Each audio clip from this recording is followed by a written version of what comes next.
Hello friends, welcome to YouTube channel. देखिए दोस्तों, अभी तक जो हमने पढ़ा, लास्ट हमने जो लेक्चर था हमारा, लास्ट लेक्चर हमने असेट के बारे में पूरा एक वीडियो बना दिया। असेट क्या होता है, असेट के बाद हम डिस्कस करते हैं रिसिप्ट क्या होती है। ठीक है, देखिए रिसिप्ट क्या है, amount received from sale of goods. कोई भी अगर आपने अमाउंट जो आपको रिसीव्ड हुआ है, किससे अमाउंट जो भी रिसीव्ड हुआ है, किसी भी गुड्स को बेचने से, भाई माल को बेचने से जो भी पैसा मिलता है वो हमारी क्या होती है, रिसिप्ट होती है। ठीक है, या फिर कोई आपने सर्विस किराए पर दी और उससे जो आपको पैसा आ रहा है वो आपकी क्या हो जाएगी, रिसिप्ट हो जाएगी। तो रिसिप्ट क्या होता है कि आपने कोई माल बेचा है, उससे जो भी पैसा है आपकी, वो आपकी रिसिप्ट होती है। और रिसिप्ट, और ये जो यही रिसिप्ट है, इसमें अगर आपने कोई सर्विस अगर किराए पे दी, उससे अगर पैसा आ रहा है तो वो भी आपकी क्या है, रिसिप्ट है।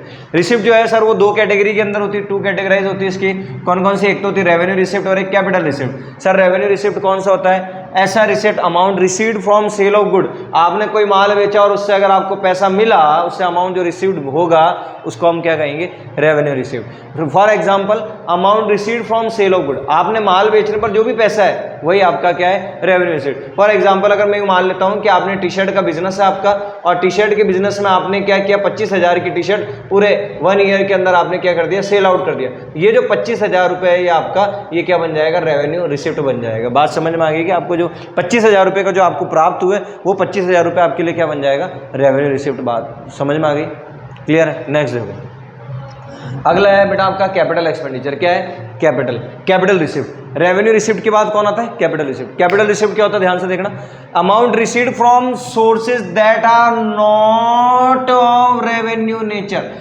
ऐसे सोर्स से कोई इनकम मिलना जो आपके कौन से नेचर का नहीं है, रेवेन्यू नेचर का नहीं है, उससे हम क्या बोलेंगे, कैपिटल रिसिप्ट। सर देखो, आप माल बेचते हो, आप बिजनेस टी शर्ट का कर रहे हो, और टी शर्ट का अगर बिजनेस कर रहे हो तो टी शर्ट का बिजनेस भाई पूरे महीने आप टी शर्ट बेचोगे, पूरे साल आप टी शर्ट बेचोगे। ठीक है, तो उस टी शर्ट से जो आपको इनकम मिलेगी वो तो आपकी कौन सी होगी, उसको बेचने से जो इनकम मिलेगी वो तो आगे आपकी रेवेन्यू रिसिप्ट। लेकिन अगर आपका बिजनेस है टी शर्ट बेचने का, लेकिन अगर आप मान लो कोई आ गया, कोई किसी ने कहा भैया ये कंप्यूटर 10 साल से चल रहा है, देख लो इस कंप्यूटर को अगर आप ले जाना चाहते हो तो आपको मैं मात्र 5,000 में ये कंप्यूटर दे जाऊंगा। आपका बिजनेस है टी शर्ट का, बेच रहे हो कंप्यूटर, भैया जो उससे जो पैसा आएगा वो कौन सी रिसिप्ट होगी, कैपिटल रिसिप्ट होगी, क्योंकि वो आपके बिजनेस के नेचर का नहीं है। तो जो बिजनेस के नेचर का नहीं, आइटम बिजनेस के नेचर का नहीं है, उसको बेचने से अगर कोई पैसा आ रहा है तो वो कौन सी रिसिप्ट होती है सर, कैपिटल रिसिप्ट होती है। कैपिटल रिसिप्ट के एग्जाम्पल के साथ आपने कोई मशीन बेच दी, मशीन बेचना हमारा बिजनेस नहीं है, आपने कोई बिल्डिंग बेच दी, फर्नीचर बेच दी, हमारा बिजनेस के नेचर के नहीं है, उनसे बेचने पर जो पैसा आएगा वो हमारे कौन से नेचर के हो गए, कैपिटल रिसिप्ट नेचर के हो गए। नेक्स्ट सर बात आती है एक्सपेंडिचर क्या होता है। भैया हमने रिसिप्ट पढ़ लिया, एक्सपेंडिचर क्या होता है, ध्यान रखना बेटा, एक्सपेंडिचर और एक्सपेंसेस दोनों में फर्क है, आप आगे समझते जाओगे। पहला, उससे पहले एक आ रहा है एक्सपेंडिचर। सर एक्सपेंडिचर क्या होता है, expenditure is the amount spend for purchasing asset या गुड्स। आपने कोई भी असेट परचेज करने के लिए या कोई माल खरीदने के लिए आपने जो भी खर्चा किया वो आपका एक्सपेंडिचर बनेगा। वापस सुन लेना, अमाउंट स्पेंट, आपने कोई भी अमाउंट खर्च किया किसके लिए, गुड्स या असेट को परचेज करने के लिए, तो वो आपका क्या बनेगा सर, वो आपका हमारा क्या बनेगा, एक्सपेंडिचर बनेगा।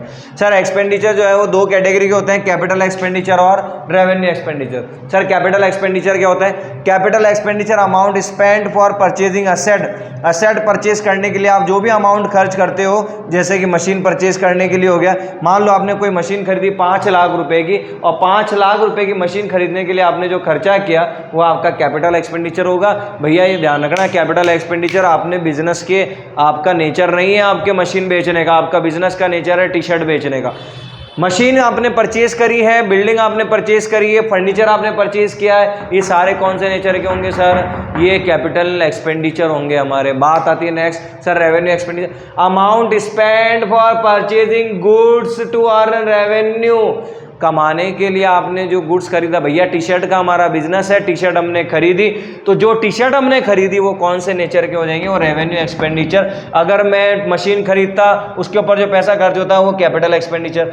मैंने टी शर्ट खरीदी, टी शर्ट मेरा बिजनेस है, टी शर्ट खरीदी, टी शर्ट अगर मैं बेच रहा हूँ, उसके ऊपर अगर मैंने जो खर्चा किया वो क्या, रेवेन्यू एक्सपेंडिचर है। क्यों है सर, रेवेन्यू, वो एक्सपेंडिचर तो है लेकिन साथ में रेवेन्यू क्यों है सर, क्यों, क्योंकि उससे क्या होगा, इनकम मिलेगी। तो जो आपने खर्चा किया, आपने जो आपने गुड्स बेचा, बेचने के लिए जो गुड्स खरीदा, आपने अपने बिजनेस में जो माल बेचने के लिए खरीदा उससे अगर आपको कोई पैसा आपने उसके ऊपर अगर खर्च किया तो एक्सपेंडिचर है, और उससे इनकम मिल रही है तो वो रेवेन्यू एक्सपेंडिचर है। फॉर एग्जाम्पल आपको ने जैसे कई बार हम रेंट पे करते हैं, सैलरी देते हैं, गुड्स परचेज करते हैं, भाई देखो रेंट पेड, आपने रेंट पेड कर दिया लेकिन आपको उसका उस समय का तो बेनिफिट मिल गया ना। मान लो मैं कह दूं अगस्त मंथ का मैंने रेंट पे किया, अरे भैया तो अगस्त मंथ का रेंट पे किया तो अगस्त मंथ की सर्विसेज भी तो मैंने ले ली, उसका बेनिफिट ले लिया मैंने, ठीक है। तो वो रेंट मेरे क्या हो गया, बेनिफिट में जिसको मेरे को इसी पीरियड में उसका बेनिफिट मिल गया तो वो मेरे रेवेन्यू एक्सपेंडिचर। सैलरी मैंने उसी मंथ में पेड कर दी, उस एम्प्लॉय की उसी मंथ की थी, उसी मंथ में पेड कर दी। क्यों पे कर दी, क्योंकि उसका एम्प्लॉय का बेनिफिट मेरे को उसी मंथ के अंदर मिल चुका, मैंने उसका पेमेंट कर दिया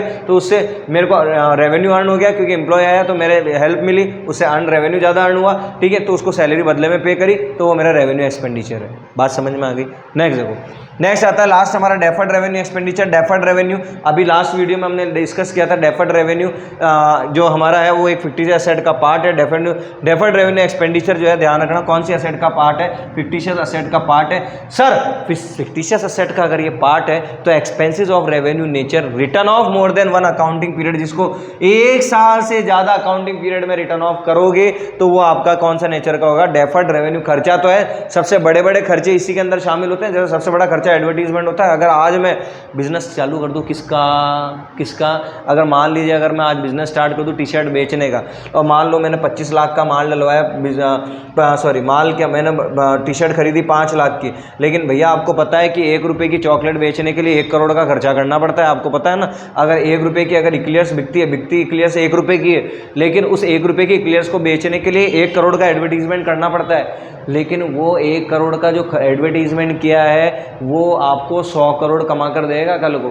आई बात समझ। तो 1 करोड़ का जो आपने एडवर्टीजमेंट खर्चा किया है, क्या आप ये मानकर चलते हो क्या कि आपको ये 1 करोड़ 1 साल में वसूल होगा? नहीं होगा सर। इसका 1 करोड़ जो है हमको, ये 1 करोड़ का जो खर्चा हुआ, हो सकता है इससे हमको 1 साल के अंदर 10 लाख का ही प्रॉफिट मिले, हो सकता है हमको 100 लाख का हमको प्रॉफिट मिले 50 लाख का, 60 लाख का, लेकिन जरूरी नहीं है कि 1 करोड़ का प्रॉफिट हमको 1 साल में ही मिल जाए।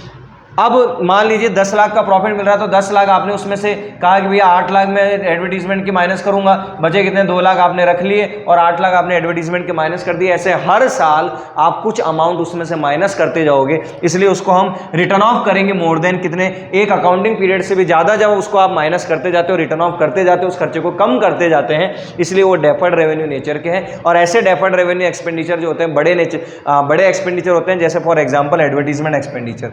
रेवेन्यू अर्न करने के लिए जो खर्चा किया गया डेफर्ड रेवेन्यू एक्सपेंडिचर एग्जांपल है एडवर्टीजमेंट एक्सपेंडिचर। लास्ट में इसको रिवाइज कर देता हूँ एक बार। रिसिप्ट पहले हमने पढ़ा, जो भी हमने गुड्स को सोल्ड करने से जो भी अमाउंट हमको रिसीव्ड होता है उसको रिसिप्ट कहते हैं। रिसिप्ट 2 तरह की होती है, रेवेन्यू और कैपिटल। रेवेन्यू रिसिप्ट, अगर आपने कोई गुड्स सेल करने, कोई भी अमाउंट रिसिप्ट, कोई भी आपको गुड्स बेचने से अगर अमाउंट मिला है तो वो रेवेन्यू रिसिप्ट है। और फॉर एग्जाम्पल जैसे टी शर्ट अगर हमने बेची, टी शर्ट 25,000 की टी शर्ट बेची, 25,000 का अमाउंट आ गया, वो हमारा रेवेन्यू।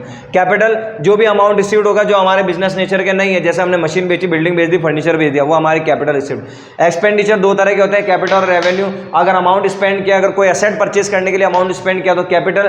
कोई इनकम कमाने के लिए अगर कोई खर्चा किया गया, रेंट, सैलरी, गुड्स खरीदा वगैरह, ठीक है, वो सारे रेवेन्यू। और साथ में अगर कोई खर्चा ऐसा है जैसे एडवर्टीजमेंट, जो बड़े बड़े खर्चे हैं वो हमारे डेफर्ड रेवेन्यू, वो हमारे फिक्टिशियस एसेट के अंदर आते हैं, जिसको मोर देन 1 अकाउंटिंग पीरियड तक के अंदर क्या कर दिया जाता है, राइट ऑफ किया जाता है। चलिए दोस्तों, आपको नेक्स्ट वीडियो में मिलते हैं। ये अगर वीडियो पसंद आए तो थम्स अप जरूर करिएगा, आपके एक थम्स अप से थोड़ा मोटिवेशन मिलता है कि हाँ नेक्स्ट वीडियो हमको बनानी चाहिए। वीडियो शेयर जरूर करिएगा दोस्तों के साथ। जब तक के लिए जय हिंद, जय भारत। मिलते हैं अगली वीडियो में।